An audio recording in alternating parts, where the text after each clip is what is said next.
Bismillahirrahmanirrahim. Today in this lesson we are going to look at Marek disease. So before starting my video, I request you to please subscribe my channel and hit the bell icon to watch more videos. Marek disease was named after the scientist Joseph Marek, a Hungarian veterinarian who discovered this disease in 1907. तो उस बीमारी की वजह से ज्यादातर mortality अगर होती है तो वो यंग बर्ड्स के अंदर होती है। तो लिहाजा याद रखिएगा, हमेशा ये आपको एग्जाम्स में भी पूछा जाता है कि ये यंग बर्ड्स की है या ओल्ड की। ये डिजीज जो है, याद रखिए कि ये यंग बर्ड की डिजीज है। ये बीमारी हर्पीस वायरस की बायोलॉजिकल एजेंट जो है 1967 में डिस्कवर हुआ था और इसको अल्फा हर्पीस वायरस कहा जाता है और ये एक डीएनए वायरस है। आमतौर पर 12 से 24 वीक्स के अंदर जो है ये वायरस जो है वो बर्ड्स के ऊपर अटैक करता है। एनडी की तरह इस वायरस की भी वर्टिकल ट्रांसमिशन नहीं होती है, लेकिन हॉरिजॉन्टली ट्रांसमिट होता है। ये वेक्टर्स के जरिए या बीटल्स वगैरह उनके जरिए फ्लाक में आ सकता है। इसके अलावा फैदर फॉलिकल्स के जरिए इन्फेक्टेड बर्ड्स जो होते हैं उनके फैदर फॉलिकल से ये हेल्दी बर्ड्स के अंदर जो है ट्रांसमिट हो जाता है, क्योंकि ये फैदर फॉलिकल्स के अंदर जो है 8 महीने तक जो है वो वायबल हो सकता है।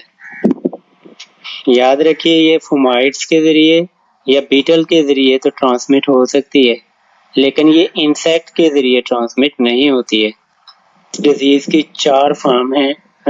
अगर डिजीज की अलामात या क्लिनिकल साइन को देखा जाए तो सबसे पहले इसकी न्यूरल फॉर्म है, उसके अलावा आकुलर है, उसके अलावा क्यूटेनियस फॉर्म है, उसके अलावा इसकी इंटरनल ऑर्गन फॉर्म है, जिसको हम दूसरे लफ्जों में विसरल फॉर्म भी कहते हैं।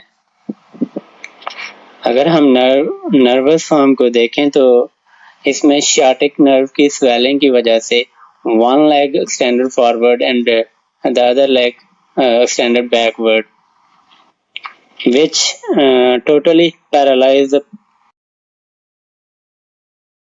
both legs of the birds।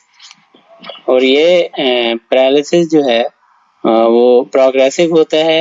ये विंग्स को भी हो सकता है, टांगों के बाद बर्ड का वेट लॉस होना शुरू हो जाता है। अब वेट लॉस किस वजह से होता है? चूंकि बर्ड जो है पानी तक और फीड तक नहीं पहुंच पाता है, इस वजह से जो है बर्ड का अल्टीमेटली जो है वो फीड ना खाने की वजह से, पानी तक ना पहुंच पाने की वजह से जो है वीक होना शुरू हो जाता है और लेबर्ड ब्रीदिंग जो है वो शुरू हो जाती है। अगर आकुलर फॉर्म को देखा जाए तो यहाँ पे जो है आयरस की शेप जो है वो चेंज हो जाती है, आंखों का कलर जो है वो ग्रे होना शुरू हो जाता है and due to lymphoid infiltration blindness occur in iris।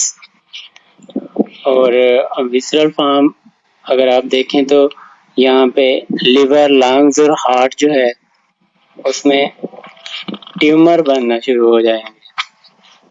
Cutaneous या स्किन फॉर्म में फैदर फॉलिकल्स डेवलप होना शुरू हो जाते हैं बर्ड्स के फैदर से। तो ये मैरिक डिजीज ही हो सकती है। These are the sure sign of Marek disease in the young bird. So last में how we can control this disease? इन तीनों सीरोटाइप्स लेंटोजेनिक, मीजोजेनिक और वेलोजेनिक स्ट्रेन्स की जो है वो मार्केट के अंदर अवेलेबल हैं। अपने बर्ड्स की जो है वो टाइमली वैक्सीनेशन करनी याद कर सकते हैं और तीनों सीरोटाइप्स को कॉम्बिनेशन में भी यूज कर सकते हैं। आपको रिकमेंड करता हूँ कि आप इसकी वैक्सीनेशन जो है हैचरी के अंदर ही कर दें। जैसा कि आपको पहले भी बताया है कि ये आपको डिजीज, आपके बर्ड्स को जो है डिजीज से जरूर बचाएगी, लेकिन ये वायरस को आने से नहीं रोक सकती है। हाउएवर वैक्सीनेशन के ऊपर virus can be can be destroyed by the antibodies. If your bird exposed to this virus once, it's difficult to eradicate this virus from the flock. अगर इस बीमारी में आपने बर्ड्स को बचाना है या इस बीमारी से कंट्रोल करना है तो आपको स्ट्रिक्ट बायोसिक्योरिटी को इंश्योर करना होगा।